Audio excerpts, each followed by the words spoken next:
Hola, ¿cómo están?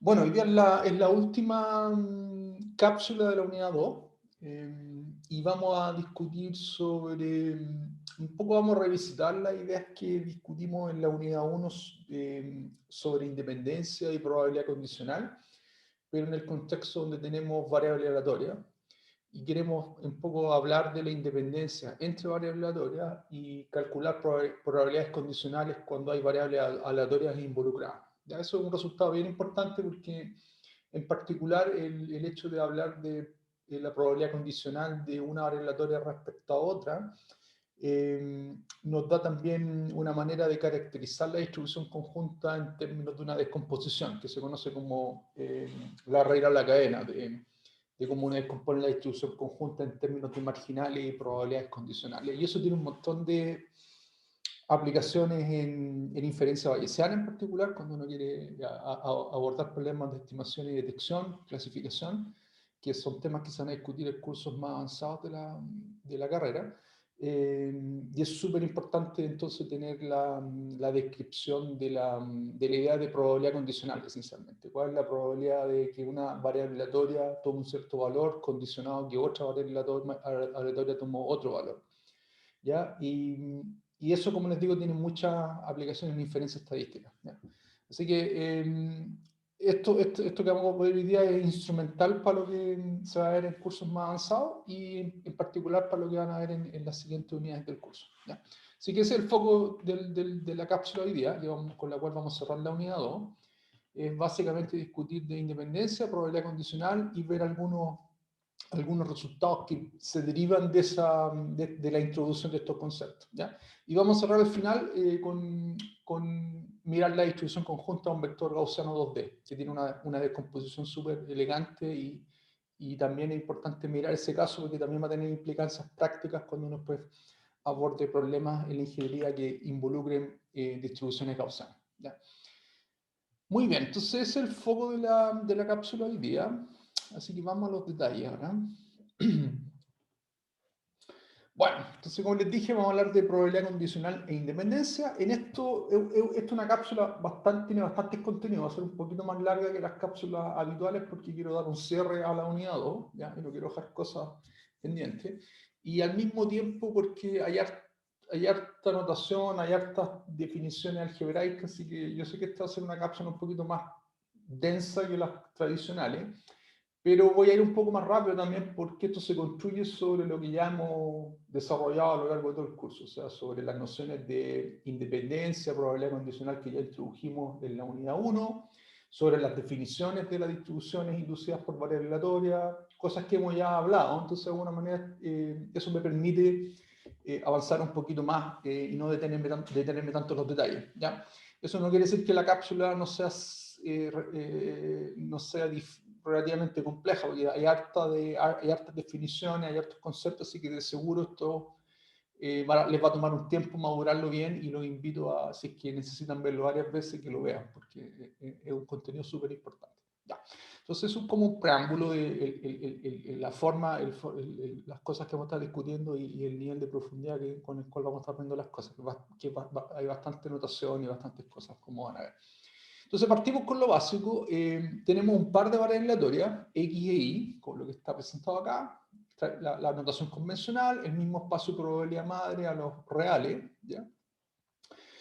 Y formalmente la independencia entre variables aleatorias, la podemos heredar de la noción de independencia que tenemos entre eventos, que introdujimos en la unidad 1. Y de hecho esta es la forma de decir que dos variables aleatorias son independientes, básicamente extender la independencia que conocemos sobre eventos a el ámbito de variables aleatorias. ¿Y cómo se hace eso? Bueno, decimos que dos variables aleatorias X e Y son independientes si para cualquier par de eventos en la sigma álgebra de los borelianos, donde las variables X y Y toman valores, ¿ya? Entonces, si ustedes toman las preimágenes de esos eventos vía las funciones, que acuérdense que la preimagen era súper importante para inducir la distribución de X y la distribución de Y. ¿Ya? Por eso es que uno mira las preimágenes ahora, a través de las variables aleatorias. Entonces, si para cualquier par de eventos en la sigma álgebra del recorrido uno toma las preimágenes, que a todo esto las preimágenes son elementos de la sigma álgebra del espacio madre, porque estamos asumiendo que X y Y son variables aleatorias, ¿ya? Y discutimos esto cuando introdujimos el concepto de variable aleatoria, que el concepto de que las preimágenes son elementos de la sigma álgebra madre, ¿ya? Entonces ahora, estos eventos son independientes, ¿ya? Entonces uno dice que las variables aleatorias son independientes si yo tomo cualquier par de eventos de la sigma álgebra del recorrido, las proyecto en la sigma álgebra F vía la preimagen y resulta que estos eventos son independientes. Y la noción de independencia es la que conocemos de eventos, que la probabilidad de la intersección es la multiplicación de las probabilidades. Así que esta es la definición como formal, como matemática, de decir que dos variables aleatorias son independientes. Esencialmente estamos diciendo entonces que las preimágenes a través de las variables X y Y son independientes en el espacio de probabilidad madre. Nuevamente aquí la propiedad de independencia es una propiedad del espacio de probabilidad madre de alguna forma. A través de las preimágenes que se inducen vía las funciones X y Y. Recuerden que X y Y son funciones, ¿ya? No se olviden nunca que una variable aleatoria es una función de un espacio de muestreo a los valores reales, pero son funciones. Así que las preimágenes están bien definidas. Bueno, un colorario de esta noción de independencia, que es lo que en la práctica la gente reconoce como la independencia en realidad, es el siguiente resultado, que nos dice, y es un poco de la implicancia directa de esta definición, que es como más conceptual, ¿ya? Es que nos dice que la distribución conjunta, si yo tomo la distribución conjunta inducida por las variables X y Y, en particular la evalúo en un cilindro, ¿ya? A cruz B, ¿ya? Donde A y B son elementos de la sigma álgebra de los borelianos, nuevamente un rectángulo, eso se le conoce como cilindro o rectángulo, eso también es algo que hemos discutido a lo largo de la unidad. Entonces, esta distribución conjunta se descompone como la multiplicación de las marginales. Y esencialmente esto es lo que la gente como que entiende como independencia. Cuando uno dice que dos variables aleatorias son independientes, tradicionalmente la gente se limita a decir esta propiedad. Entonces en ese caso la conjunta, la distribución conjunta, para un evento del tipo producto cartesiano se descompone como la multiplicación de las marginales, ¿ya? Pero en realidad esta es una consecuencia de la definición que está acá, que es un poco la más conceptual, ¿ya? Que tiene que ver con y me parece a mí que es la correcta, porque un poco se construye sobre la noción de independencia que nosotros conocemos sobre espacios de probabilidades, ¿ya? Así que esta es la definición de hecho formal, pero que repercute en este resultado. Ahora vemos la demostración y se dan cuenta que la demostración es directa. La demostración básicamente tiene que ver con recordar la definición de la distribución conjunta, que si recuerdan las cápsulas anteriores, tiene que ver con la probabilidad de las preimágenes, ¿ya? Era calcular la preimagen en X y la preimagen en Y de A a B, por definición. Esto lo discutimos en detalle en las cápsulas anteriores. Y bueno, aquí ocupamos la hipótesis, sabemos que entonces estas preimágenes son independientes, estos son eventos de la sigma álgebra que son independientes, y por independencia, en el espacio madre, que la noción de independencia la definimos acá originalmente. Eso implica que la probabilidad de intersección es la multiplicación de las marginales, pero esta probabilidad de acá es esencialmente la distribución marginal de X y la distribución marginal de Y. Así que, si se dan cuenta, en realidad, esta propiedad que todo el mundo es la que reconoce y la que usa cuando dice que dos variables aleatorias son independientes, la conjunta es la multiplicación de las marginales, es consecuencia de esta noción más fundamental, ¿ya? Pero tradicionalmente la gente se limita a decir esto, ¿ya? Cuando hablan de independencia entre variables aleatorias. Decir, entonces es una propiedad de la distribución. Y hasta cierto punto es correcto. O sea, uno puede decir, bueno, independencia es una propiedad de la distribución, ¿ya? Que es lo que está en la proposición de acá, ¿ya? Así que eso es el primer punto que quiero mencionar. La definición de independencia entre dos variables aleatorias y la implicancia que tiene a nivel de la distribución conjunta. Estos resultados son, en particular este resultado acá de la descomposición de la conjunta en multiplicación de las marginales, es súper importante cuando uno quiere caracterizar distribuciones conjuntas de objetos independientes o variables aleatorias independientes, ¿ya?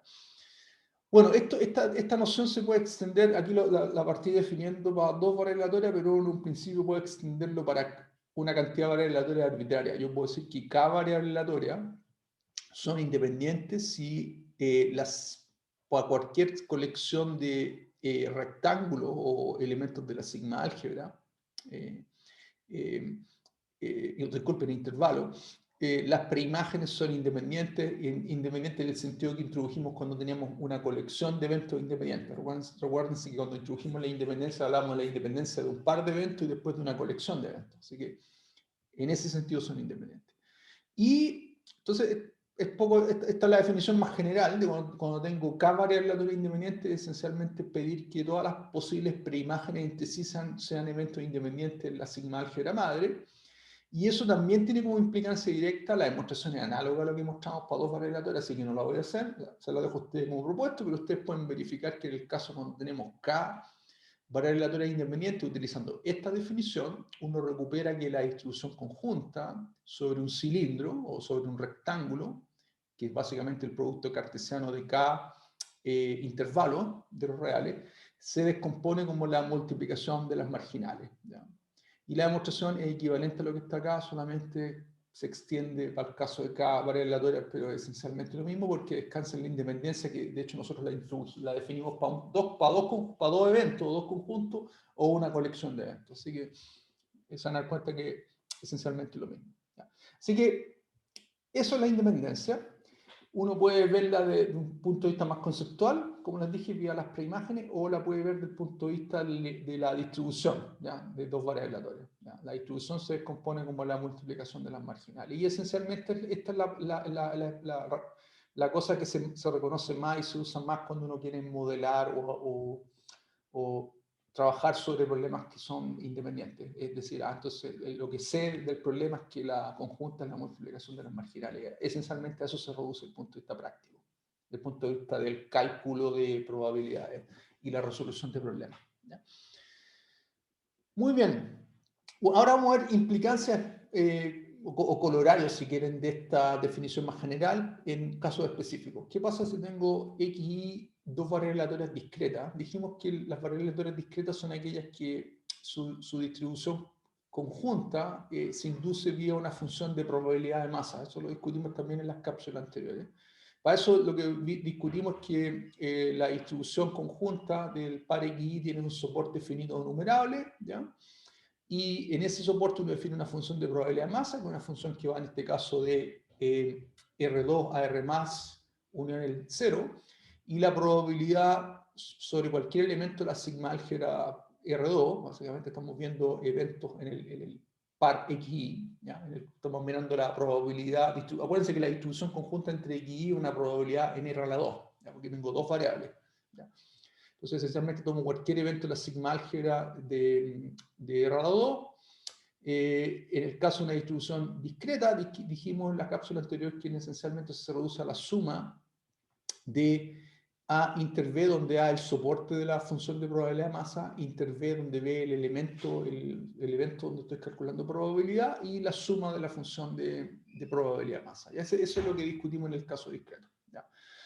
Entonces, en ese caso, si yo tengo que x y son independientes, se puede verificar rápidamente que necesariamente la función de probabilidad de masa tiene esta descomposición, que la función de probabilidad de masa conjunta se descompone como la multiplicación de las marginales. ¿Ya?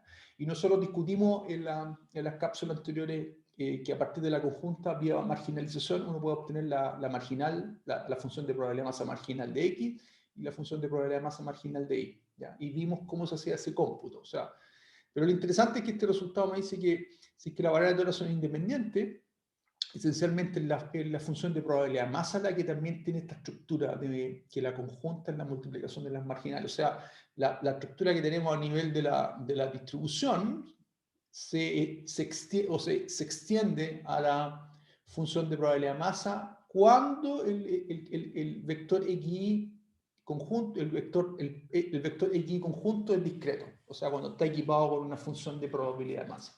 Recuérdense que discutimos distintas familias de variables aleatorias, discretas, continuas y mixtas. ¿Ya?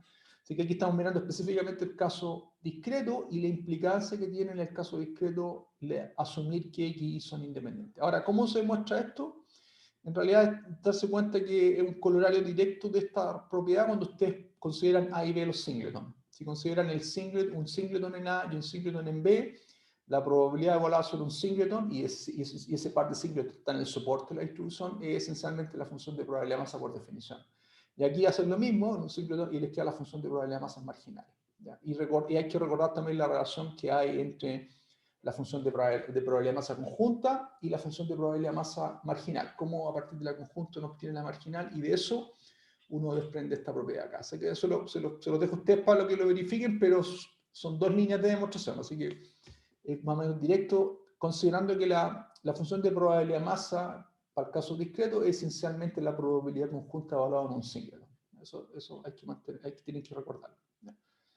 Así que este es un caso, entonces una implicancia de la independencia es que la función de probabilidad de masa tiene esta decomposición, multiplicación de las marginales. ¿Ya? Y entonces es un poco, y por otro lado, si usted tiene una función, un par de variables aleatorias que son discretas y tiene una función de probabilidad de masa que tiene esta descomposición, se puede mostrar también que son independientes. ¿Ya? Así que esto es una condición necesaria y suficiente, de hecho, para el caso de independencia de variables discretas, o sea, variables que tienen una conjunta caracterizada por una función de probabilidad de masa en un soporte finito o numerable, como lo discutimos cuando introdujimos variables aleatorias y lo que discutimos del tipo de familias de variables aleatorias, etcétera, etcétera. ¿Ya? Así que este es un caso importante de mirar, el caso discreto. Algo parecido pasa para el caso continuo. ¿Ya? En el caso continuo, recuerden que nosotros decimos que un par X es un vector aleatorio de dos componentes, va del espacio probabilidad R2 con la sigma álgebra en R2 en este caso. ¿Ya? Se dice continuo si es que la función de distribución conjunta tiene una función de densidad de probabilidad. ¿Ya? Y dijimos que esta es la manera de denotar la función de densidad de probabilidad de un vector Xi. O sea, se denota como f de x sub i, donde xi son las variables aleatorias asociadas a la función de densidad de probabilidad. Y sabemos que la función de densidad de probabilidad en este caso va desde R2 a R más unión en 0. Y sabemos que en este caso la probabilidad conjunta, la distribución conjunta del par Xi en este espacio, se obtiene vía la integración de esta función. ¿Ya? Lo interesante es que, si es que aparte ahora asumimos adicionalmente que X son independientes, uno puede verificar la contraparte de lo que miramos en el caso discreto, que dice que la función de densidad conjunta ahora se descompone como la multiplicación de las densidades marginales. ¿Ya? Ese es como el resultado. ¿Ya? Ahora, recuerden nuevamente, esto lo discutimos también cuando introdujimos distribuciones conjuntas de vector aleatorio, hablamos de la densidad conjunta y hablamos de cómo uno puede a partir de la densidad conjunta obtener las densidades marginales, así que esto lo vimos. Entonces lo que estamos diciendo es que de alguna manera hay una propiedad, hay una estructura cuando hay independencia, es que las densidades marginales de alguna manera determinan la densidad conjunta. Si ustedes saben que X son independientes y conocen las densidades marginales, eso ya les permite caracterizar la densidad conjunta vía esta relación. En general, no se da eso que si ustedes conocen las densidades marginales pueden determinar la conjunta. Solamente se da cuando las variables son independientes, cuando tengo esta estructura. ¿Ya?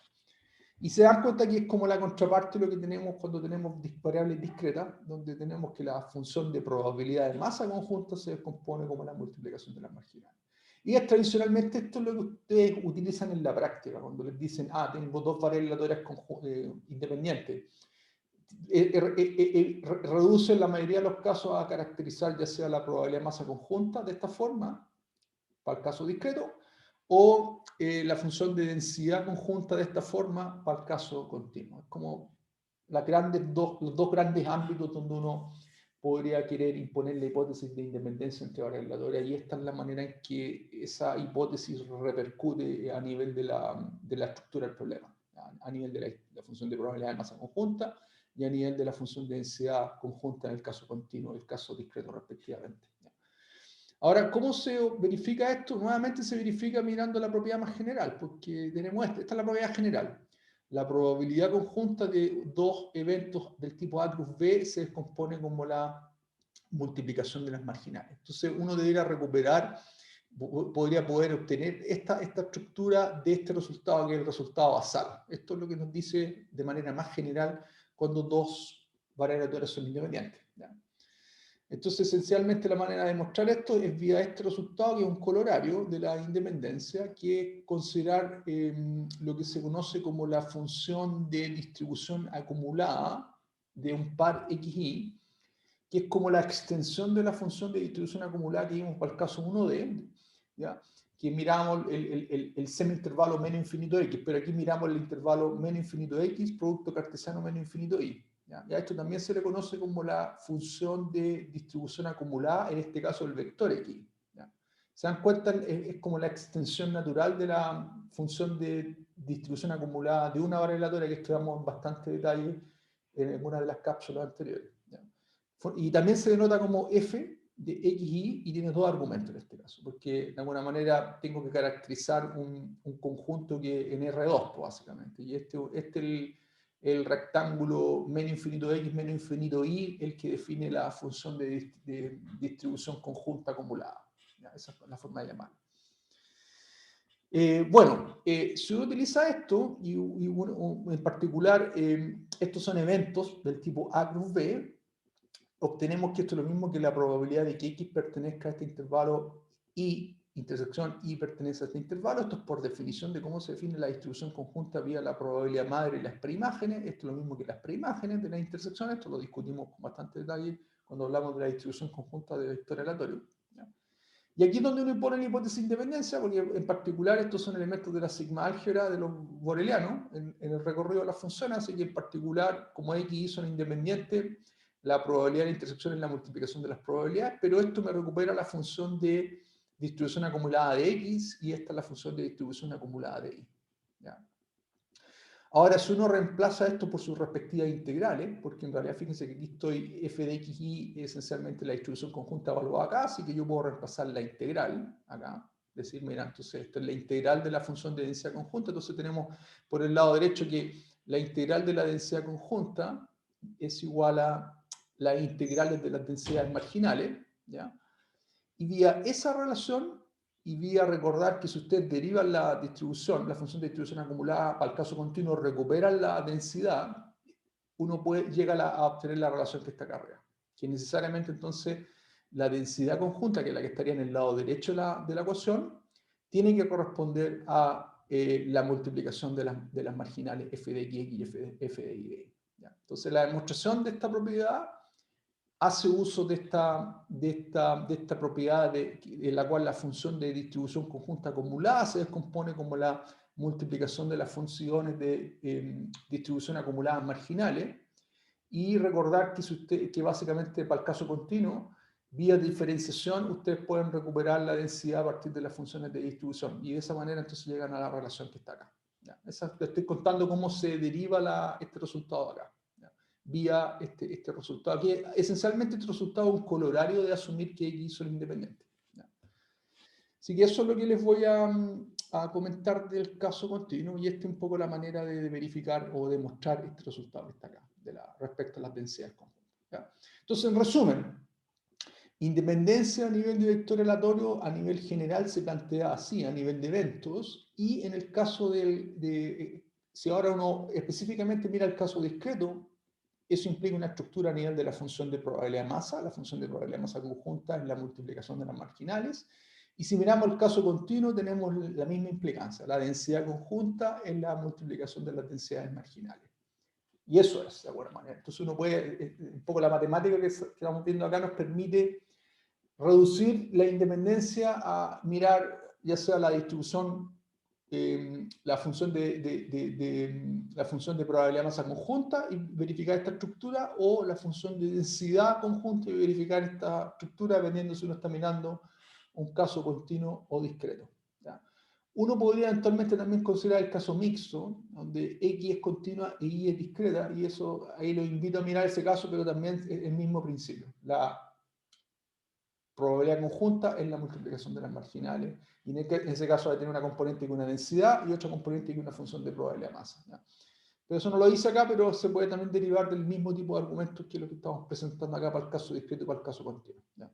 Así que no quise presentarlo porque si no la cosa se ponía muy redundante, y esencialmente el mismo principio. Lo que está detrás de todo esto es la independencia, ¿ya? Que es la independencia a nivel de la distribución conjunta sobre los eventos A cruz B, que es lo que está presentado más arriba. Esa es como la propiedad basal. Y de esa propiedad basal se desprenden estos como colorarios, implicancias. ¿Ya? Y eso me gusta que lo vean así. ¿Ya? Nunca se olviden de la propiedad basal, esa es la que manda. La distribución conjunta sobre A cruz B es la multiplicación de las marginales a nivel de los eventos A y B, respectivamente.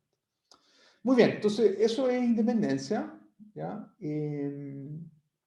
entre variables aleatorias y entre colección de variables aleatorias. ¿Ya? Ahora, evidentemente, esto que mencioné para el caso discreto continuo, para un par de variables aleatorias, se extiende para cada variable aleatoria. O sea, en el caso de cada variable aleatoria discreta, tengo que la función de probabilidad de masa conjunta de cada componente es la multiplicación de la función de probabilidad de masas marginales, y la función, en el caso continuo tenemos lo mismo, si tengo cada variable aleatoria, la función de densidad conjunta de cada variable aleatoria es la pitatoria de las densidades marginales. El argumento equivalente, sí que no lo hice nuevamente para no ser tan repetitivo, pero esencialmente el mismo punto. ¿Ya? Así que eso es lo que es el mensaje que tienen que llevarse y instrumentarse con esos resultados. ¿Ya? Entonces, ahora, asociado a la independencia, uno directamente habla de definir la idea de probabilidad condicional, que es lo mismo que hicimos cuando presentamos independencia y probabilidad condicional en el caso de la unidad 1. ¿Ya? Entonces, podemos introducir el mismo concepto. Podemos hablar de, en este caso, el concepto que se introduce, cuál es la probabilidad condicional de que X tome ciertos valores si Y toma un valor específico, por ejemplo. Por ejemplo, si tienen dos variables, una variable que quieren inferir y otra variable que están observando, por ejemplo, problemas típicos en clasificación o en inferencia estadística es que uno quiere inferir una variable a partir de la medición de otra variable. Por ejemplo, tengo una variable de temperatura y quiero, sabiendo que la temperatura está relacionada de alguna manera con la humedad, por ejemplo, con alguna relación probabilística, si yo mido la temperatura, ¿cuál es la probabilidad de poder decir algo sobre la humedad? ¿Ya? Y eso depende de cómo esas dos variables aleatorias, temperatura y humedad, estén relacionadas estadísticamente vía su distribución conjunta. Y la pregunta que uno se hace es, bueno, si yo medí la temperatura y me dio 10 grados, ¿cuál es la probabilidad que la humedad esté en un rango entre 15% y 95%? ¿Ya? Ese tipo de preguntas son las que uno quiere plantearse, y son preguntas de probabilidad condicional. Vamos a ver que son preguntas que uno plantea a nivel de variable aleatoria, pero que tienen una consecuencia directa a nivel de lo que introdujimos cuando hablamos de probabilidad condicional a nivel de eventos. Eso es lo que quiero mencionar. Entonces, ese es el concepto, calcular probabilidad condicional de una variable aleatoria condicionado a que medí otra variable aleatoria, o que el resultado de una variable aleatoria, conozco el resultado de una variable aleatoria y quiero ver cuál es el efecto que tiene ese conocimiento en la distribución de la otra variable aleatoria. ¿Ya? Y en ese concepto uno va a hablar de la probabilidad condicional de una variable aleatoria respecto a otra. ¿Ya? Formalmente es esto, uno dice, tengo un par de variables aleatorias, estándar, la notación estándar que hemos estado ocupando. Siempre recuerden que el espacio de probabilidad basal es coincidente, esa es la gracia de la formalización. De esa manera podemos encontrar como la cointeracción de las variables X es vía el hecho que viven en el mismo dominio, ¿ya? Mismo dominio probabilístico. Entonces, sobre eso uno puede decir, plantearse esta pregunta: ¿cuál es la probabilidad que X pertenezca a A dado que Y pertenece a B? Entonces, y esto se define notacionalmente de esta manera: es la probabilidad de X dado Y, esta es la notación que se ocupa, X rayita Y quiere decir X dado Y. ¿Ya? Y estoy tratando de definir una distribución, que es la distribución de X dado Y, y está evaluada en el conjunto A dado el conjunto B. Y formalmente corresponde a este término. Esta es la notación más formal. Es la probabilidad, esta es la probabilidad del espacio madre, de que X pertenezca a A, dado que sé que Y pertenece a B. ¿Ya?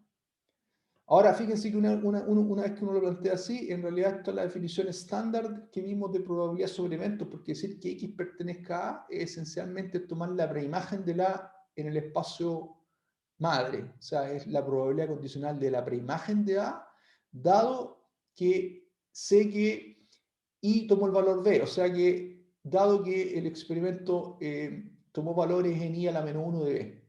¿Ya? Entonces, lo interesante de esto es que de alguna manera puedo hablar de probabilidad condicional entre variables aleatorias mirando la misma pregunta, pero a nivel de eventos, porque esta es la definición que nosotros caracterizamos en la unidad 1. ¿Cuál es la probabilidad de observar A, dado que el experimento tomó valores en B? ¿Ya? ¿Ya?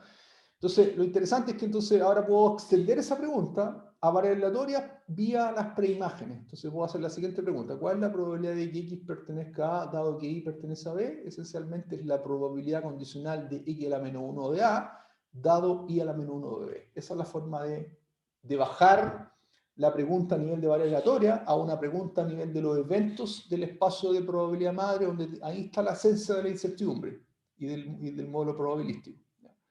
Entonces, esta conexión es súper importante que la reconozcan. Y de esa forma es que uno define este concepto que se llama la probabilidad condicional. Esto es una notación que encapsula esta definición. Esta es la que conocemos, la probabilidad condicional a nivel de acá es la que conocemos. Y uno define esto como la distribución condicional de X dado Y, ¿ya? Sobre A condicionado a B. ¿Ya? Bueno, aquí ocupo la definición de probabilidad condicional que conocemos sobre eventos, que es la interacción debido por la probabilidad del evento condicionante. ¿Ya? Así que de esa forma es que podemos formalmente introducir este concepto acá, que sería quiero saber la probabilidad de que X tome un valor en A cuando Y toma un valor en B. Un caso especial de esto que es súper útil y de hecho que tiene muchas aplicaciones es cuando ve un singleton. ¿Por qué es importante? Porque muchas veces cuando uno dice, mira, quiero ver si yo conozco Y, o sea, si yo sé que Y toma un valor específico, por ejemplo, la temperatura es 10 grados, ¿cuál es la probabilidad que la humedad esté en un cierto rango? Entonces ahí el evento B es súper preciso, no es cualquier evento. ¿Ya? Podría ser específicamente decir que Y tomó un valor singleton. ¿Ya? Entonces, esta es la definición más general, pero hay un caso especial que es súper importante, cuando yo determino de manera precisa el Y. ¿Ya? Y en ese caso uno habla de la probabilidad condicional de X dado Y cuando Y toma un valor específico. ¿Ya? Por ejemplo, y B sería en ese caso un singleton. Así que, pero esta es la definición más general del concepto de probabilidad condicional.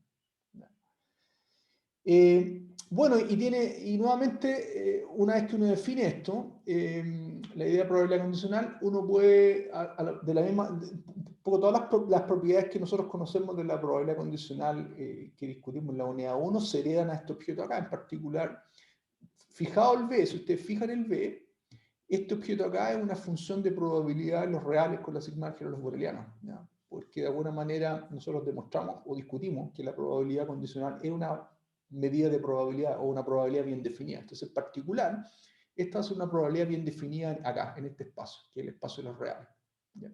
Independiente del B. ¿Ya? Entonces, eso es importante. ¿Ya? Que se diría un poco de la consecuencia de las propiedades que conocemos de probabilidad condicional sobre la sigma álgebra, o sobre el espacio de probabilidad madre. Entonces, uno está interesado en mirar casos especiales, nuevamente, así como lo hicimos para cuando discutimos la independencia. Entonces, miremos el caso discreto. ¿Qué pasa si tengo dos variables X y Y que son discretas? Quiere decir que están equipadas con funciones de probabilidad de masa, ¿ya? Sobre un soporte A y C, ¿ya? Y en particular, puedo hablar que la función conjunta tiene una función de probabilidad de masa sobre un soporte que llamé A cruz C, ¿ya? Y naturalmente, para que sean discretas, este soporte tiene que ser finito y a lo más numerable, ¿ya? Eso lo discutimos en detalle en la unidad anterior.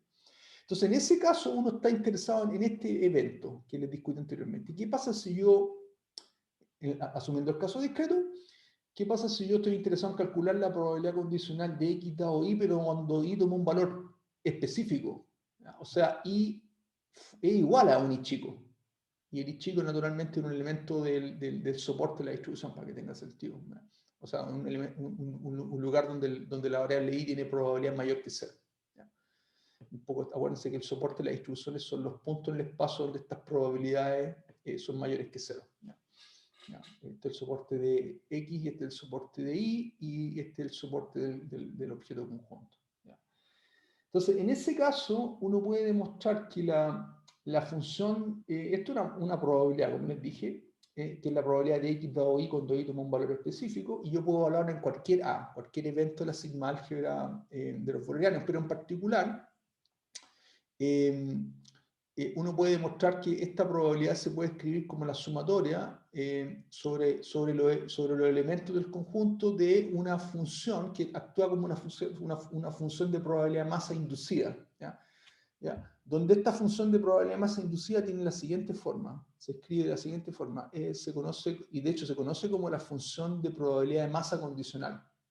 Y se escribe como la función de probabilidad de masa conjunta dividido por la función de probabilidad de masa marginal. O sea, tiene la misma forma que la probabilidad condicional, pero a nivel de las funciones de probabilidad de masa. ¿Ya?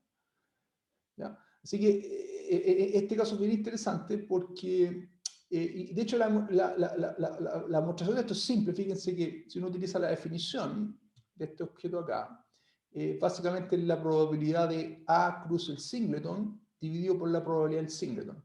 La probabilidad de A cruz el singleton esencialmente es la sumatoria sobre el soporte de la distribución sobre el conjunto A cruz el singleton de la función de probabilidad de masa conjunta. y en el denominador tengo esencialmente un singleton, así que tengo la función P sub i de i, que es la que está acá en el denominador.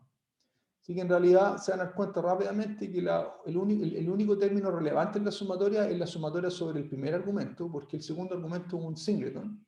Entonces voy a estar sumando sobre el primer argumento, el numerador es la distribución conjunta, que es lo que estaría en el numerador de la definición de la probabilidad condicional, y el denominador es la probabilidad del singleton, que efectivamente es esto. Así que efectivamente uno puede darse cuenta que en realidad esta distribución condicional, en el caso que i igual a un singleton, se puede ver como una probabilidad inducida por una función de probabilidad de masa, donde la función de probabilidad de masa tiene esta estructura, ¿ya?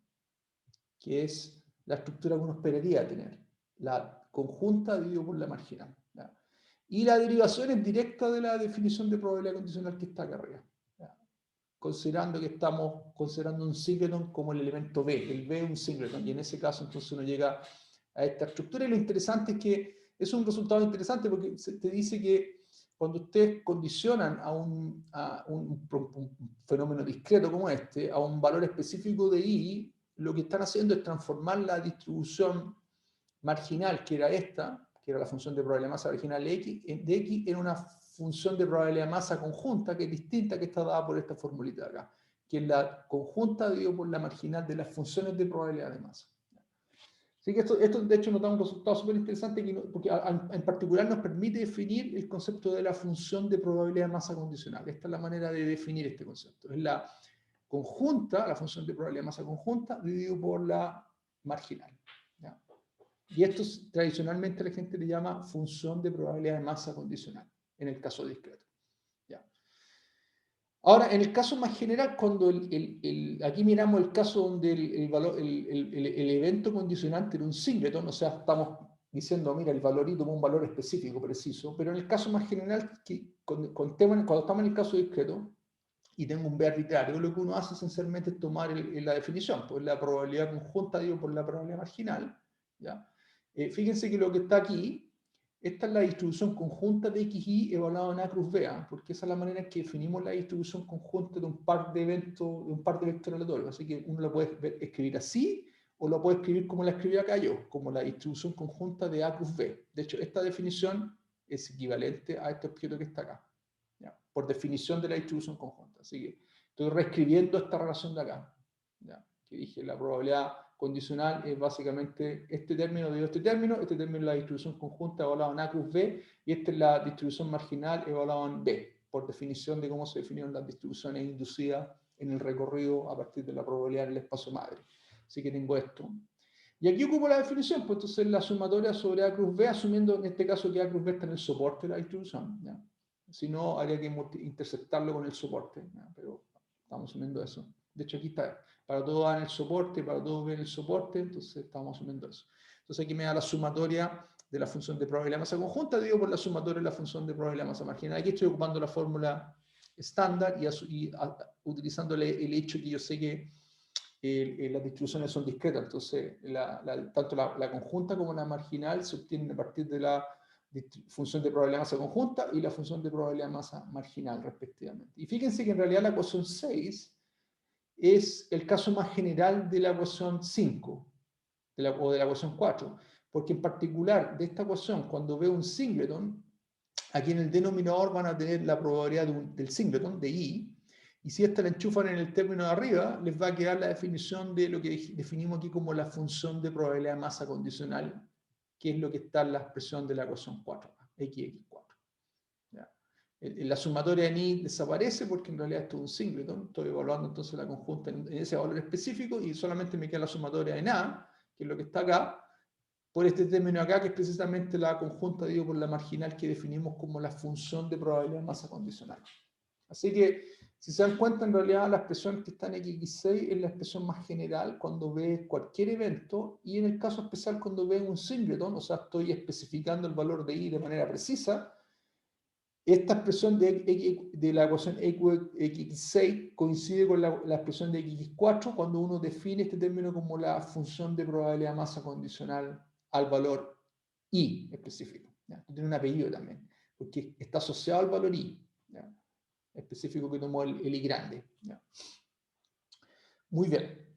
Eso, recuerden, esta notación es importante porque esto la gente, cuando les pueden pedir a ustedes que determinen la función de probabilidad de masa condicional, se refiere entre X y Y, se refiere a esta definición.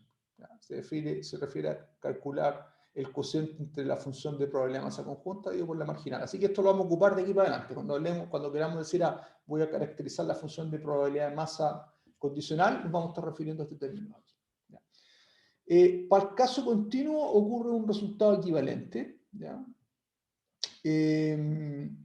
Uno puede encontrar una descomposición, o sea, uno puede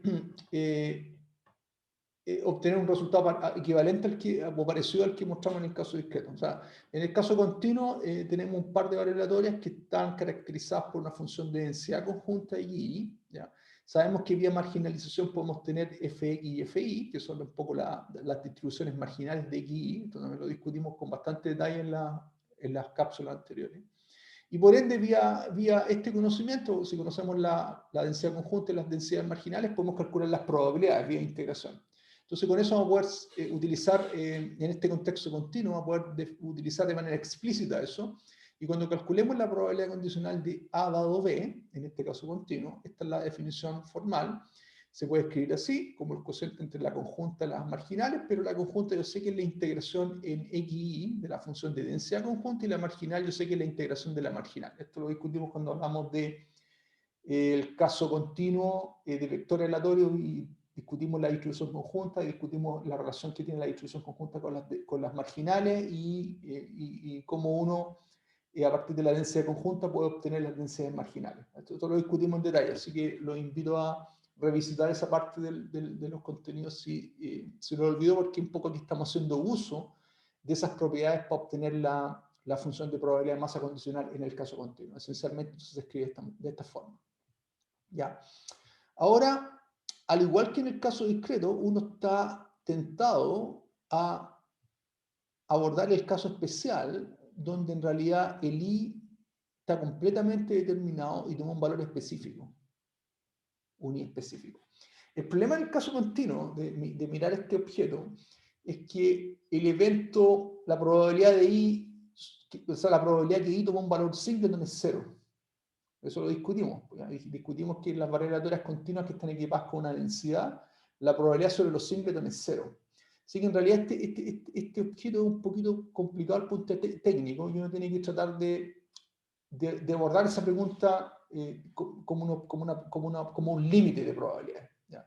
No es que no se pueda obtener este resultado, de hecho vamos a ver que se puede obtener una expresión para esta probabilidad condicional cuando I toma un valor específico, lo que es una buena noticia, pero analíticamente uno lo obtiene vía límite, y esto es lo que vamos a hacer ahora. Entonces, decir esto quiere decir que quiero conocer cuál es la probabilidad de que X pertenece a A, dado que Y toma un valor específico. Y acuérdense que estamos en el caso continuo acá. En el caso discreto esto ya lo resolvimos. Está dado por una función de probabilidad de masa condicional que se escribe como la conjunta dividido por la marginal. Y sumatoria de eso me permite caracterizar este objeto en el caso discreto. La pregunta es cómo si podemos tener algo equivalente en el caso continuo. Y la respuesta es sí, y eso es lo que vamos a ver ahora. Entonces, ¿qué es lo que uno hace? Es decir, mira, voy a mirar este objeto como el límite de decir que I pertenece a un intervalo en torno al valor I. Entonces tomo una bola de radio epsilon en torno al valor I y por ser una bola de radio epsilon tengo la posibilidad de que la integral de la marginal aquí, integrando la función de densidad de I acá, voy a obtener una probabilidad mayor que cero. Entonces evito esta cuestión de dividir por cero de alguna forma, porque acuérdense que la definición de la probabilidad condicional es la conjunta dividido por la marginal. Pero si la marginal tiene probabilidad cero, estoy dividiendo por cero. Pero tengo cero en el numerador ni en el denominador. Entonces tengo cero dividido por cero. Ese es el problema que quiero evitar. Entonces, para resolver esa pregunta de cero dividido por cero, es que vamos a hacer este truco. Vamos a decir, vamos a relajar la hipótesis. Vamos a decir que en realidad I pertenece a una vecindad de tal manera que ahora tengo una probabilidad mayor que cero y ahora sí puedo ocupar formalmente la definición de probabilidad condicional porque el término en el denominador va a tener probabilidad mayor que cero. Esa es la racionalidad que está acá. Y esta es la definición de una bolita. Son los pares X en lo real, está que la norma entre X menor o igual que epsilon. Estoy considerando una bola abierta en este caso. Bueno, si uno hace eso y ocupo la definición que está arriba, esencialmente integro la conjunta sobre este conjunto, que es no trivial, de la densidad conjunta, y integro la marginal sobre este conjunto no trivial, y la hipótesis es que esta cuestión es mayor que cero, para que no tenga el problema de ir por cero. Y naturalmente aquí también voy a tener algo que es mayor que cero. Entonces, ¿qué es lo que hago ahora? Bueno, hago ese análisis, pero ahora voy a definir este objeto como el límite cuando epsilon se va a cero. Entonces, voy a decir, mira, tomé un epsilon mayor que cero, pero en realidad esta cuestión de acá se debería ver como el límite de eso. Y entonces aquí voy a tener un límite de 0 dividido por 0, y la expectativa es que este límite no me dé algo no trivial, ojalá que converja algo. Y a lo que converge es lo que yo voy a definir como la probabilidad condicional de X perteneciente a un evento arbitrario de la sigma álgebra lorentziana dado I igual a I. Y lo interesante es que efectivamente este límite existe y está bien definido. ¿Ya? ¿Por qué? Porque si uno se da cuenta, lo único que depende de epsilon es los términos que están en esta parte de la integral. Este término aquí y este término acá. Y esencialmente tengo un 0 dividido por 0, pero 0 dividido por 0 no necesariamente diverge o converge a algo no trivial. Y eso es lo que mostramos acá, porque si ustedes hacen esa integral, vamos a estar integrando marginalmente ni la densidad conjunta y vamos a estar integrando la densidad marginal sobre este elemento. Ustedes pueden demostrar que cuando el epsilon converge a 0, esta cuestión converge a la función de densidad conjunta evaluada en xi, y este término acá converge a la función de densidad marginal evaluada en i. ¿Ya? Por ende, lo interesante es que efectivamente el límite está bien definido y me da este cociente de densidades, me da la densidad conjunta dividido por la densidad marginal, y a este objeto le llaman la función de densidad condicional. ¿Ya? La gente en probabilidades, a este límite, que resultó de tomar esta opción, que finalmente resultó ser la densidad conjunta evaluada en el punto xi y la densidad dividido por la densidad marginal evaluada en i. Recuérdense que el i era el punto en el cual nosotros estábamos tomando la esferita de radio epsilon. Entonces, cuando epsilon se va a cero, esta cuestión colapsa el i, y por eso que me da aquí i el límite. La integral era aquí era en i tilde, ojo, ¿eh? No era ni. No se confundan con eso. Entonces, da este cociente de probabilidad. ¿Ya? Entonces lo interesante es que efectivamente esto que está aquí en rojo converge a este límite y me queda solamente una integral, que es la integral en el eje X sobre la A. Entonces finalmente la probabilidad condicional de X dado Y sobre A se reduce a una integral de una función que estoy integrando en dx. Entonces esencialmente recuperamos algo similar a lo que teníamos con la marginal. La distribución marginal de X tenía una función de densidad que era f de X, que se obtenía vía marginalización de la densidad conjunta. Resulta que la probabilidad condicional también se obtiene vía la integración de una función, y a este objeto, que es lo que estoy integrando, se le llama densidad, porque tiene los mismos atributos de una densidad, pero es densidad condicional. Por eso que a este objeto acá, y lo interesante es que no solamente sé que es una función que tengo que integrar, sino que sé la forma que tiene la función. Es la densidad conjunta, que la conocemos, dividido por la densidad marginal, que la conocemos, porque la densidad marginal de hecho se obtiene a partir de la conjunta. Así que este cociente de densidades me da lo que se conoce como una función de densidad condicional y me induce la probabilidad condicional en el caso cuando yo estoy completamente determinando el valor que tomó la variable y. Y esto es un resultado súper potente, porque dice que el concepto de probabilidad condicional, incluso en el caso continuo, uno lo puede extender cuando la variable que está condicionando toma un valor singleton, que sabemos que es un evento de probabilidad cero. Entonces, incluso condicionando a eventos de probabilidad cero, en el caso continuo, uno sí puede caracterizar una probabilidad condicional, y esa probabilidad condicional es lo que está aquí caracterizado por la ecuación x8, xx8, que tiene que ver con definir una función de densidad condicional, que tiene esta forma, y la integración de esa densidad condicional me da la función de distribución condicional. Ojo que la densidad condicional depende del valor que estáis condicionando, esa es la gracia, ¿no? Fíjense que la formulita de f de x dado y, que se llama como esta es la notación que se ocupa, f de x dado y, para decir que es la función de densidad condicional de x dado y, cuando x toma el valor x y cuando y toma el valor específico y. Y fíjense que aquí lo que está fijo en todo este análisis es el valor y. ¿Ya? Esto está fijo, porque estoy integrando en dx. Entonces, de alguna manera tiene sentido, porque aquí la probabilidad está condicionada a este valor, y este valor actúa como un valor fijo en todo el análisis. Esto está fijo, no se mueve en el cálculo de las probabilidades. ¿Ya? Y tiene sentido porque aparece como un valor fijo aquí en la expresión que caracteriza la función de densidad condicional.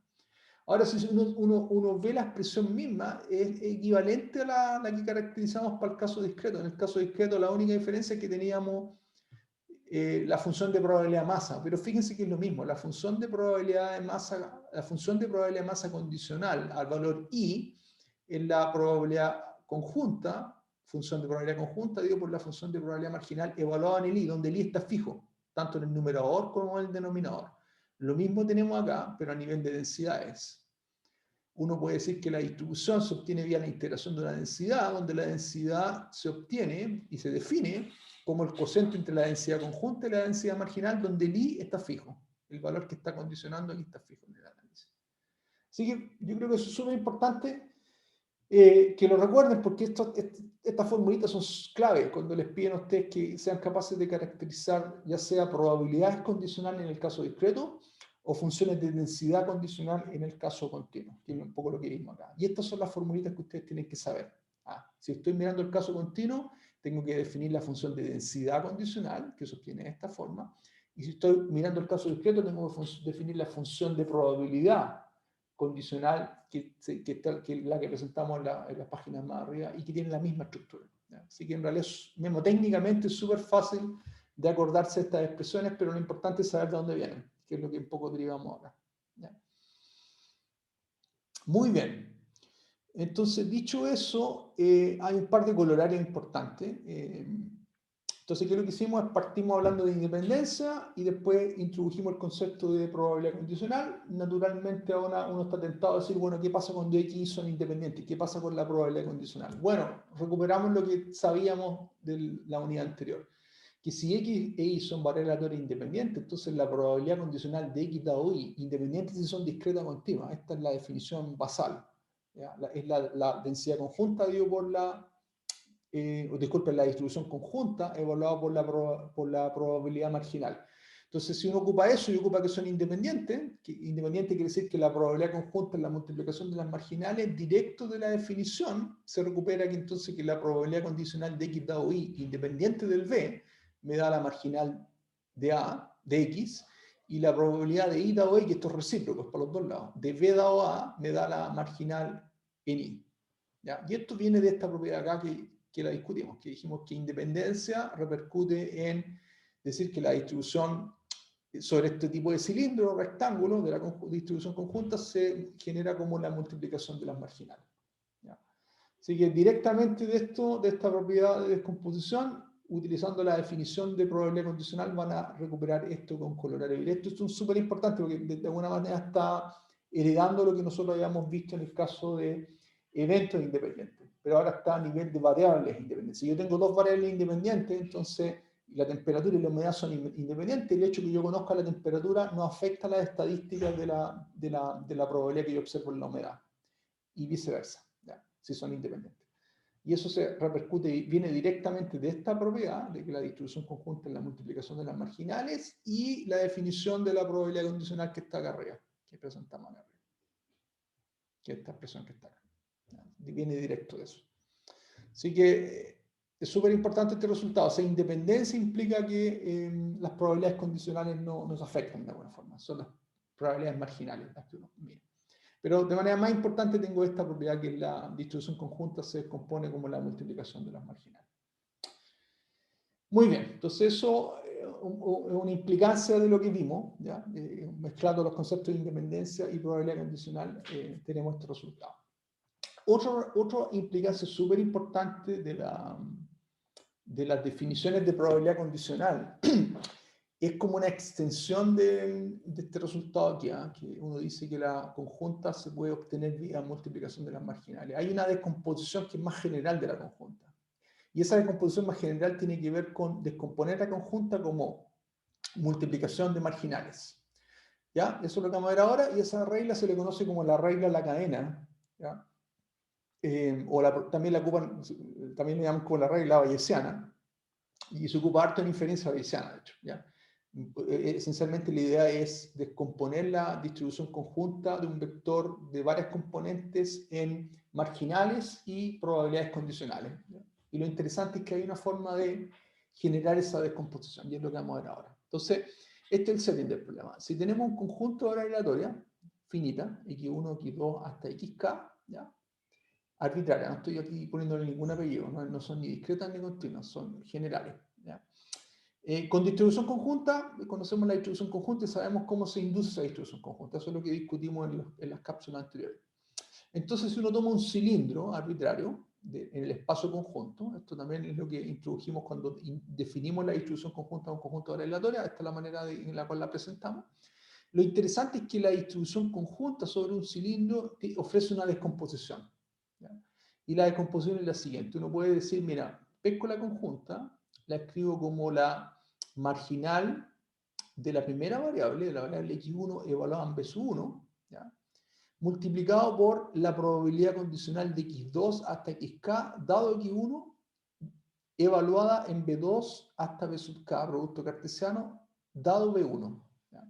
De hecho, esta parte de acá es súper fácil de obtener de la definición de probabilidad condicional, porque acuérdense que la probabilidad condicional, que este término que está aquí, es la conjunta dividido por la marginal. Entonces, si ustedes ponen la conjunta dividido por la marginal, se factoriza con este término y me queda la conjunta arriba y recuperan el término acá. Así que este paso es directo de la definición de probabilidad condicional. Pero lo interesante es que ya me da una descomposición. Me dice, mira, sí, ocupa la definición de probabilidad condicional porque ahora la conjunta la puedes escribir como la marginal en la primera componente por la probabilidad condicional de todo el resto, dado la marginal de la primera componente. Y me da una factorización, una manera de descomponer la conjunta en dos términos bien definidos. Uno asociado a un evento, a una distribución marginal y otro asociado a una probabilidad condicional. Ahora, lo interesante es que ahora, este es el primer paso de la iteración, ¿ya? Uno puede iterar este principio sobre este término acá y decir lo mismo. Ah, mira, este término acá ahora lo puedo componer como la marginal en x2, pero dado x1, que es lo que está escrito acá, o sea, la probabilidad de x2 dado x1 sobre b2 dado b1, por la probabilidad de x3 hasta xk dado x1 a x2, evaluado desde b2, disculpen, de b3, esto debería ser b3, ¿ya? Hasta b sub k dado b1, b2. Y nuevamente la demostración de esto tiene que ver con verificar que, utilizando la definición de probabilidad condicional de este término acá, al multiplicar este término con este término aquí, recuperar la expresión que está acá. Los invito a hacerlo. ¿Ya? Se puede hacer relativamente directo. ¿Ya? Y tenemos entonces una descomposición que ya tiene tres términos, fíjense ahora. Entonces tengo que la conjunta se escribe como la marginal en x1 multiplicado por la probabilidad condicional de x2 dado x1, que es como una suerte de marginal condicional, si se fijan, más una condicional donde voy desde x3 hasta xk, dado x1 a x2, y tengo los respectivos eventos acá. Entonces tengo una descomposición que ahora tiene tres patas: marginal, condicional de dos términos y condicional de k menos dos términos. ¿Ya?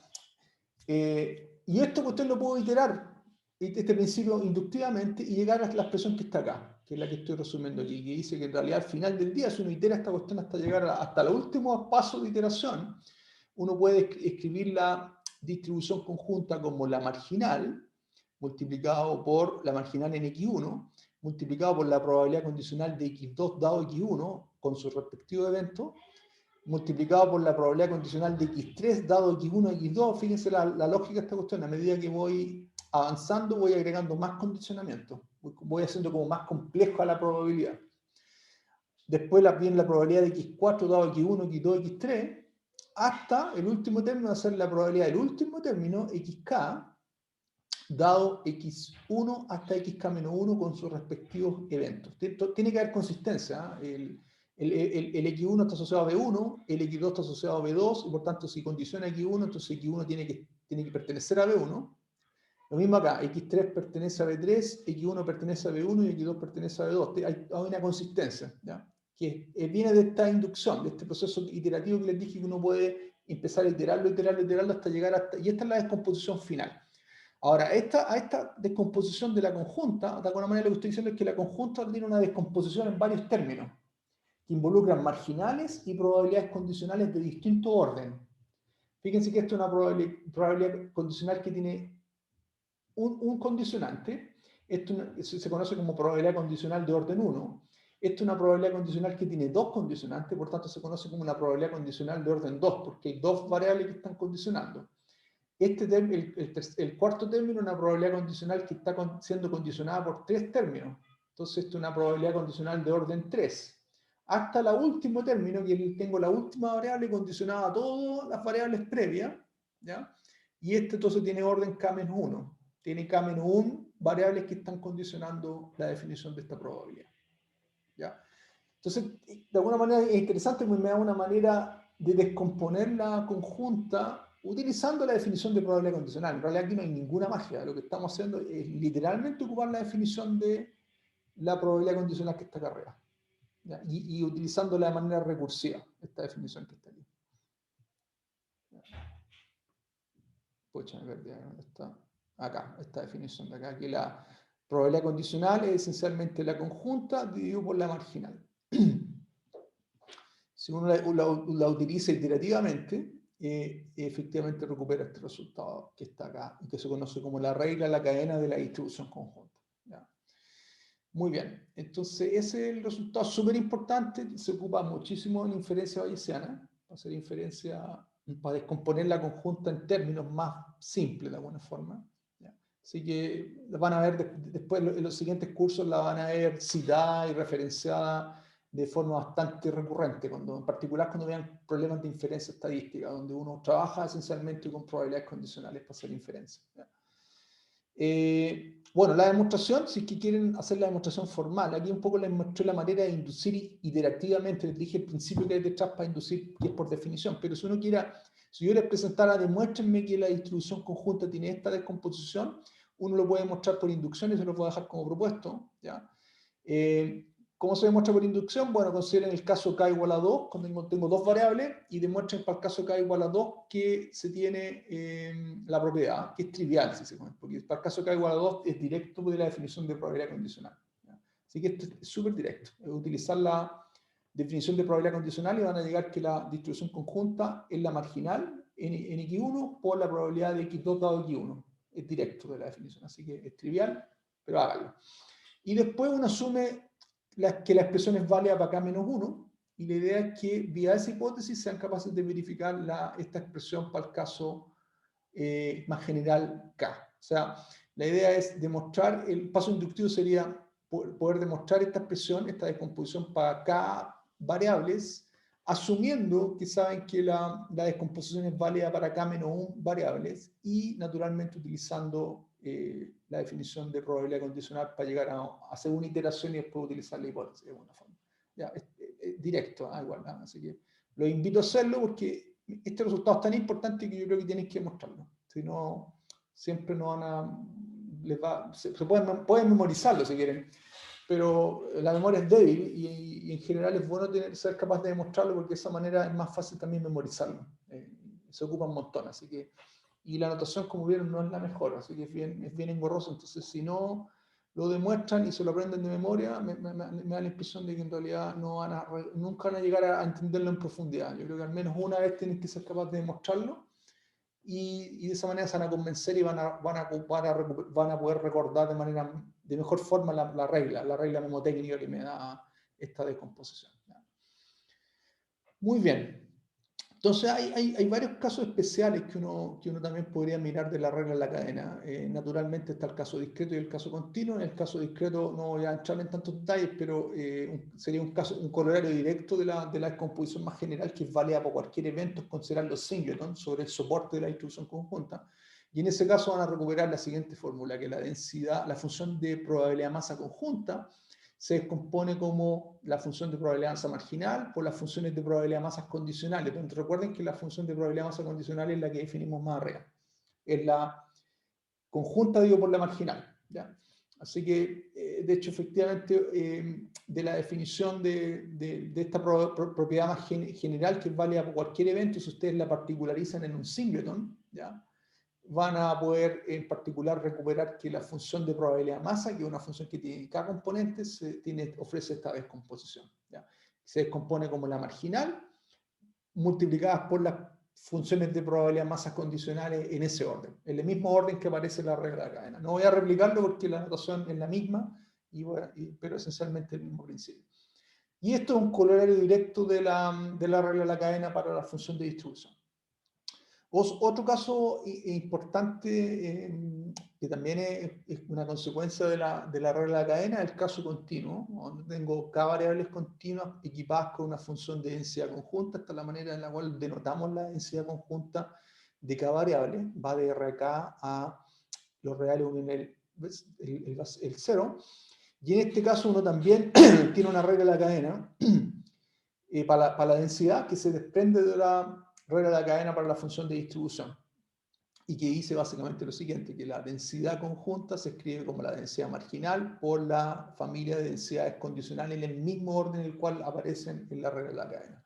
También los invito a hacerlo, se lo voy a dejar con propuesto, y la derivación un poco viene de utilizar la regla de la cadena para eventos arbitrarios, recordar que la distribución conjunta es la integral de una densidad, y recordar que las probabilidades condicionales se obtienen vía integración de densidades condicionales, y de esa manera van a poder llegar a verificar este principio, ¿ya? Que efectivamente la densidad conjunta tiene esta descomposición. Otra forma de hacerlo es por definición, porque recuerden que si conocen la definición de la densidad condicional, que es la que introdujimos arriba, que es la densidad conjunta dividido por la densidad marginal, esencialmente por definición uno puede también utilizar la definición recursivamente y llegar a esta descomposición, que yo creo que es la manera más fácil de verificar este resultado, ¿ya? Que sería como la demostración sería equivalente a lo que mostramos para el caso de la distribución, ¿ya? Así que estos son los dos grandes ámbitos donde uno puede utilizar a nivel de la función de probabilidad masa o a nivel de la función de densidad de probabilidad la regla de la cadena. Y lo interesante es que la regla de la cadena entonces es válida a nivel de la probabilidad, pero también es válida a nivel de la función de probabilidad masa en el caso discreto y a nivel de la función de densidad de probabilidad en el caso continuo. Eso es como el mensaje que les quiero comentar. Entonces, antes de cerrar, hay un último caso ilustrativo de estas nociones que me parece súper importante poder abordar. Esto es ejemplificación nomás de los conceptos que hemos introducido, y tiene que ver con hablar de la densidad conjunta y las densidades marginales y la regla de la cadena en un contexto gaussiano, ¿ya?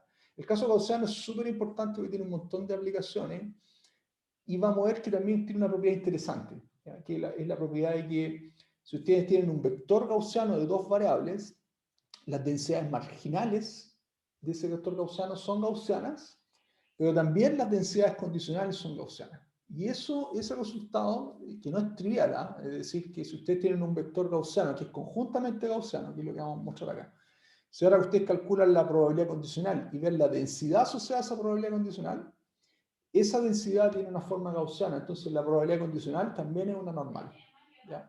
Así que este es un resultado que de hecho tiene mucha implicancia en inferencia estadística, en particular en los problemas de estimación, cuando vean el problema de estimación de mínimo error cuadrático medio en los siguientes cursos.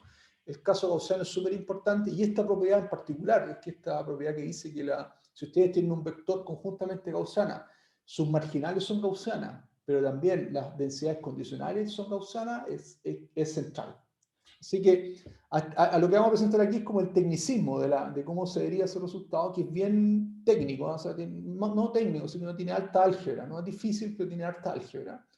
Pero alguna vez tienes que verlo, y porque una vez que sepan este resultado, después se van a dar cuenta que tiene un montón de implicancias en los cursos más avanzados cuando estudien el caso gaussiano y trabajen y aborden el problema de inferencia en un ámbito donde las estadísticas son gaussianas, ¿ya? Entonces, es necesario al menos verlo alguna vez. Y entonces me parece que es importante hacer un cierre de esta unidad con el caso gaussiano, revisitando el caso gaussiano. Entonces, consideremos que aquí es un vector conjunto modelado por una normal de media y matriz de covarianza. Esto lo discutimos cuando discutimos el caso del experimento continuo y hablamos de las funciones de densidad paramétrica, y discutimos el caso especial de una función de densidad gaussiana, ¿ya? Dijimos que tiene dos parámetros, tiene un vector y una matriz. Dijimos que el vector es un vector cualquiera, ¿ya? Pero la matriz de covarianza tiene ciertas propiedades y tiene que ser una función simétrica, definida positiva y hermitiana, ¿ya? Ahora, lamentablemente, como no hemos todavía cubierto la definición de esperanza y correlación y covarianza, no podemos encontrar una relación directa entre los elementos de la matriz de covarianza, en este caso, y esas nociones. Pero aquí voy a introducirlas. Voy a adelantarme un poco a lo que van a mirar, van a ver con más cuidado en las siguientes unidades, donde van a introducir los operadores de media y covarianza y correlación entre variables aleatorias, ¿ya? Porque la matriz de covarianza de un vector gaussiano tiene una forma bien especial, ¿ya? Tiene esta forma para el caso 2D. En la primera componente, el primer término corresponde a la varianza, un término que se conoce como la varianza de X, que es un término real positivo y se denota como sigma X cuadrado. El otro término de la diagonal es lo que corresponde a la varianza de I, en I. Cuando vean la varianza van a recordar lo que les estoy diciendo. Pero desde el punto de vista paramétrico es un valor real positivo. Y lo interesante es que los términos de la diagonal son de la misma magnitud pero de distintos signos. Eso es importante. Entonces, fíjense que es simétrica, ¿no? Esto viene por la propiedad hermitiana simétrica. Entonces, en estricto rigor, la matriz tiene 3 grados de libertad. Tiene las diagonales, 2 grados de libertad, 2 reales positivos. Y el término no diagonal, en realidad hay un puro grado de libertad, porque este término es el negativo del otro término acá. ¿Ya? Ahora, lo interesante es que este término acá se puede parametrizar, y esto lo van a ver con más cuidado cuando introduzcan la idea de correlación y covarianza. No lo voy a mencionar aquí nomás la parametrización, pero uno puede escribir el término fuera de diagonal como un ρ, ¿ya? Que es un valor real entre 0 y 1, que se sabe que corresponde al coeficiente de correlación entre X y Y. Después, cuando vean el coeficiente de correlación, se van a acordar de lo que les digo. Pero es un valor real. Piénsenlo ahora como un valor real entre 0 y 1. De hecho, entre menos y 1 y 1. No entre 0 y 1. Entre menos y 1 y 1. Es un valor real. Y está dividido por sigma m, sigma x, sigma y. Esto es una manera de descomponer este término que dije yo que era un valor que era simétrico en un valor que está entre menos y 1 y 1. Y fíjese que está normalizado por los valores que tengo aquí en la diagonal, que son las raíces de los términos de la diagonal.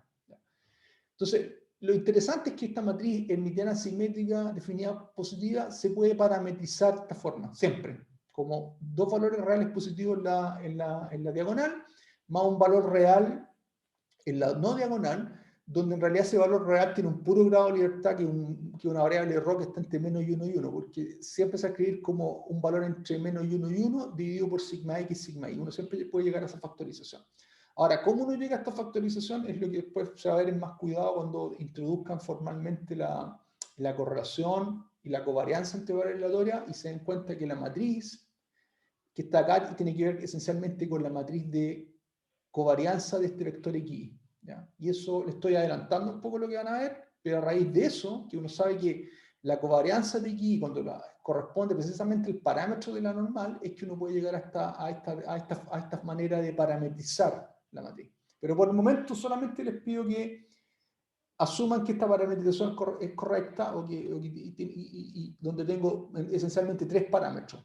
Sigma X, sigma Y, ¿ya? Sigma X cuadrado, sigma Y cuadrado, dos reales positivos, y ρ, que es una variable entre menos y 1 real. Y la matriz se escribe así, bajo esa parametrización. De alguna manera lo que estoy diciendo es que todas las matrices hermitianas simétricas definidas positivas tienen esta parametrización, se pueden parametrizar de esta forma. Pueden asumirlo así. Entonces, muy bien. Entonces, y este vector es un vector arbitrario que después van a ver que corresponde a las medias del vector de acá. Eso también lo van a ver más adelante. Entonces, lo interesante es que los parámetros de la distribución tienen que ver con la media y tienen que ver con la covarianza de X, y eso va a tener sentido cuando introduzcan la media y la covarianza en las unidades anteriores. Pero por el momento les anticipo la forma que tiene la matriz de covarianza, porque la media puede tomar cualquier cosa, cualquier forma. Entonces, si uno utiliza la formulita que discutimos en la unidad 1 de la densidad conjunta gaussiana, es básicamente uno partido por 2pi y raíz de 2pi por la dimensión del problema, que en este caso es 2, así que me queda 2pi, raíz del determinante de la matriz lambda, por e a la menos un medio, y aquí me queda el vector menos el vector de media, multiplicado por la inversa de la matriz, ¿ya? De covarianza, por el término x menos su media transpuesto. Y esto es lo que nosotros llamamos, cuando introdujimos la forma paramétrica, es lo que llamamos la forma cuadrática inducida por esta matriz. ¿Ya? Lo interesante es que si utilizamos esta parametrización, uno puede mostrar que el determinante de la matriz tiene esta forma, súper compacta, sigma x cuadrado, sigma y cuadrado, 1 menos rho cuadrado, ¿ya? Que es un valor positivo. Y por otro lado, la inversa de la matriz tiene esta forma. Ustedes pueden hacerlo, demostrar que explotando la simetría que tiene este objeto acá, la inversa tiene esta forma, ¿ya? Es 1 partido por 1 partido por rho cuadrado. Fíjense que en la diagonal tengo la inversa multiplicativa, y en la no diagonal tengo esencialmente la misma forma. Interesante, tengo la misma forma en la no diagonal. Y esto lo invito a verificar que sigma a la menos 1 por sigma te da la identidad. Es súper simple, así que de hecho estas dos cosas algebraicamente son súper simples de verificar. Ahora, si yo reemplazo esta en la expresión de acá, ¿ya? Entonces, el reemplazo me queda esta formulita de acá. Me queda 1 partido por raíz de 2pi, sigma x, sigma y, 1 partido por rho cuadrado, que es el término del determinante, ¿ya? Me queda exponencial de menos 1 medio dividido multiplicado por 1 partido por rho cuadrado, que es el término que está aquí, del sigma a la menos 1, fíjense, ¿ya? Y me queda, este término de acá es una forma cuadrática que tiene 3 términos. Los invito a hacer el álgebra de multiplicar este vector columna por la matriz, por un vector fila, o sea, un vector columna por vector fila, esencialmente me da un producto interno, me da un valor escalar. ¿Ya? Entonces, esto es una forma cuadrática, un número real positivo, de hecho, y tiene esta forma específica, es x menos mx dividido por sigma x al cuadrado, más y menos mi dividido por sigma por y cuadrado, más, y aparecen los términos cruzados, menos 2 rho dividido por sigma y, x menos mi multiplicado por y menos mi. Ahora, aquí viene un truco algebraico que es trabajar para tratar de factorizar esta expresión y dejar un primer término que corresponda a una normal en X, una normal estándar en X, de parámetro sigma y mu. Y si uno hace ese ejercicio, lo invito a verificarlo, si ustedes despejan el término que tiene que ver con este término cuadrático y dejan todo lo otro para acá y factorizan, les va a quedar un primer término que esencialmente es una normal de media sigma x disculpen, de media mx y varianza sigma x cuadrado. Es la misma forma de una normal escalar, fíjate que este término acá. Entonces, lo que implica eso es, de alguna manera, tratar de estos términos descomponer la conjunta por un término que corresponde a la marginal de x. ¿Ya? Y me queda otro término que es el residuo, básicamente, lo que no factoricé, que es 1 partido por raíz de 2pi, sigma i cuadrado 1 menos rho cuadrado multiplicado por, no puse aquí la expresión porque no me alcanzó la cosa, entonces la expresión la puse acá. Lo que viene acá es todo lo que viene acá, todo este chorizo que se ve acá. Exponencial de menos 1 medio i menos mi menos rho sigma y dividido por sigma x, x menos mx, todo eso al cuadrado, dividido por 1 partido por raíz de 2 rho cuadrado, sigma y, todo eso al cuadrado. Aquí me faltó el paréntesis de la exponencial. Eso, o sea, algebraicamente es bien engorroso, pero lo importante es que reconozcan que lo que hicimos en este ejercicio fue pescar la formulita que obtenimos de aplicar analíticamente la expresión que sabemos de la función paramétrica, reconocer el primer término que corresponde a una normal escalar en X, ¿ya? Y el segundo término entonces tiene que corresponder a otra cosa. Pero aquí ocupamos un resultado importante, porque nosotros sabemos que la densidad conjunta, por la regla de la cadena, es la marginal en X por la densidad condicional de Y o X. ¿Ya? Entonces, cuando hicimos este ejercicio de componer, factorizar esta función y reconocer acá que tengo una normal en X, en realidad lo que hicimos fue despejar este término acá. Decir, mira, recuperé la densidad de X. Entonces, lo que está en rojo, necesariamente entonces tiene que ser la función de densidad condicional. Necesariamente. No hay otra opción porque eso es lo que me dice la regla de la cadena. Entonces, eso es lo que obtenemos. Por lo tanto, tenemos la densidad X, que es esencialmente una normal de media mx, un valor escalar, y varianza sigma cuadrado. Esta es la forma de la normal escalar que discutimos en la unidad anterior. Pero lo interesante es que también tengo la forma de la función de densidad condicional, de y o x, y fíjense que la forma que tiene es también del tipo normal, porque es raíz de 2pi por algo, que este término que está acá, por e a la menos 1 medio por i menos algo, dividido por algo. Ahora, si yo a esto le llamo sigma cuadrado, que es precisamente lo que tengo en el denominador acá, sigma cuadrado, y a este término aquí le llamo mu, en realidad reconozco que en realidad la forma de la densidad es una densidad normal de media sigma cuadrado, disculpen, de media mu y varianza sigma cuadrado. Así que en estricto rigor lo que hicimos con este ejercicio es demostrar, vía algebraicamente, trabajar con la densidad conjunta, reconocer que este término es la densidad marginal en X, utilizar la regla de la cadena y darse cuenta que el segundo término es la densidad condicional, y después analizar la densidad condicional y reconocer que tiene una forma normal de parámetro mu y sigma cuadrado. Lo que hicimos con eso es demostrar entonces que la densidad condicional de una densidad conjunta gaussiana es gaussiana, ¿ya? Y específicamente la densidad conjunta tiene parámetros sigma cuadrado y mu que dependen del valor que está condicionándose aquí, que es el x. ¿Cómo? Bueno, el sigma en realidad es sigma i cuadrado, que era la varianza original que tengo en i, multiplicado por este factor 1 menos ρ cuadrado, que es menor que 1, de hecho, ¿no? Porque el ρ está entre 0 y 1. Así que de alguna manera aquí estoy multiplicando por un numerito que es menor que 1. O sea, como que la varianza se achica. Y eso es interesante, porque cada vez que uno hace inferencia y calcula densidades condicionales, de alguna manera, lo que uno hace es que la dispersión de la distribución se achica, se comprime, por el hecho que conozco x de alguna forma. Mi conocimiento de x hace que la densidad se haga más compacta. El sigma, que es el término que modelaba la dispersión, se comprime. Y eso está súper explicitado aquí con la variable ρ. ¿Ya? Mientras más grande es ρ, más se comprime, de hecho.